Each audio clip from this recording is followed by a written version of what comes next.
CysterWigs.com, and today I'm bringing you a review of the Alexis wig by Jon Renau in the color 1426.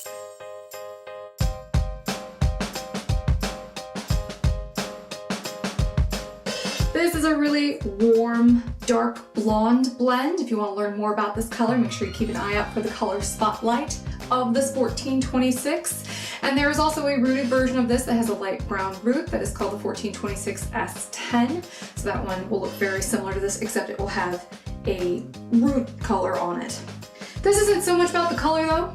I wanted to show you what Alexis looks like when you take her right out of the box. She's kind of wiggy looking, you know, it's a little bit too perfect. So let's mess her up a little bit. Now, I must caution you, before you do something like what I'm about to show you with the wig, make sure it's a wig you actually want to keep. Don't do this with a wig unless you know you want to keep it, because once you do what I'm about to show you how to do, you can't get the curl to go back to its perfect form. And some people really like that perfect form, so when you exchange it, they're not going to be cool with buying one that's been all messed up, if you know what I mean. So that's why I say that. We don't accept them if you do this to them. Anyhow, I digress. Cautionary tale aside, I turn the wig upside down. I'm holding it here by the nape. I've got a wide tooth wig comb. Make sure it's a wide tooth wig comb. This one's by Envy. And I'm brushing the nape, or combing it to be more exact. And then I'm not gonna comb the top layers. I'm just gonna use my fingers. And she's upside down, as you can see. Now I'm gonna take this kind of claw hand action and gently sort of muss it up. Now, I'm not being very aggressive about this at all. I'm gonna flip her right side up, and I'm going to keep combing her with my little claw hand here. You're just trying to separate those layers out. And why did I comb the nape? Well, because long wigs tangle, and so you want to make sure you get off to a good start with a nice detangled nape. While I've got Alexis off, I'm going to go ahead and show you the cap construction. She has a double monofilament top, so it's very soft and sleek to the touch. This is one of the nicer ones I think I've felt on a Jon Renau wig in a long time. It feels very nice to the touch. It also has a generous strip of polyurethane at the front hairline in case you want to put adhesive there. She is a 100% hand-tied wig. She has felt here on the ear tabs as well as felt on the nape, and these luscious Velcro adjusters. I'm going to go ahead and let this one all the way out because I have a slightly above average head. This wig is not particularly stretchy at all, but this brand fits a little bit more generously than others. I would say that it fits true to average. It's a little bit smaller than Estetica, a little bit bigger than something like Ellen Villa, if that's good for your reference. I'm gonna go ahead and adjust the part with my comb. And again, don't do stuff like this with a wig unless you know you want to keep it, especially if it's got a curl. This is what I would do to prep this wig if I were going to wear it myself. I don't like applying a lot of product to my hair. I do it with short wigs mostly, but not so much with these long ones. I sort of like to let them go, maybe put some glosser on the ends if it's windy or something. All right, aha! Now, finally, I don't have to keep you in suspense anymore. You can see what this color looks like and what this Alexis wig looks like. Now, if you would have just put this thing on right out of the box, it would have looked nothing like the manufacturer photos. But if you actually comb her just a little bit and then play with her with your fingers,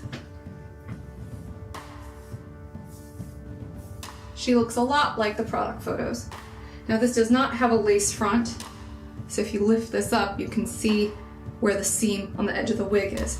I actually think this one would look really cute if you cut a bang in it. Technically, she has a bang. It's 5.25 inches, but that's really long, so I think it would look really darling if you just kind of cut it across. This wig has a lot of layering, and you could probably see that right now. She's got lots and lots of layering all over the top. You can see she's got kind of like a tiered layer here, where she's almost like this. See, so it's like almost like something like Julienne almost.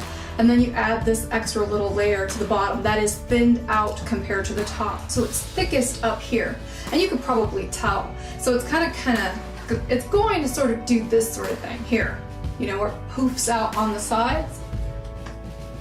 but I think that the way it's cut, particularly in the front, gives you a good enough frame that almost any face shape could get away with this. I think this one might also look very cute on long face shapes because it's got this little extra layer here. Gives you a little bit of extra cushion just in case this layer doesn't hit like right here on you. Let me go ahead and do a 360 so you can see what Alexis by Jon Renau looks like on all sides.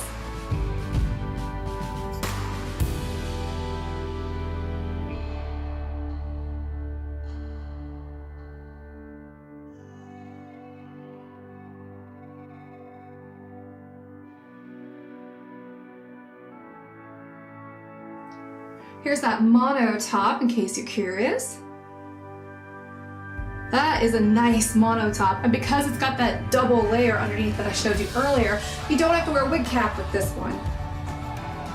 You know, just as long as you don't need a lace front. And some people honestly can't tolerate lace fronts that well. They're very scratchy, even from the best brands. So if you're very sensitive and you have sensitive skin, or you have lupus and or maybe trick and you have scalp sensitivity, lace fronts aren't always the best bet. But as this wig demonstrates really beautifully, you don't always need that to make it look natural. This looks very natural on, thanks to that double monofilament top.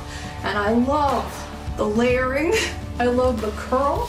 Look how laid back this curl is.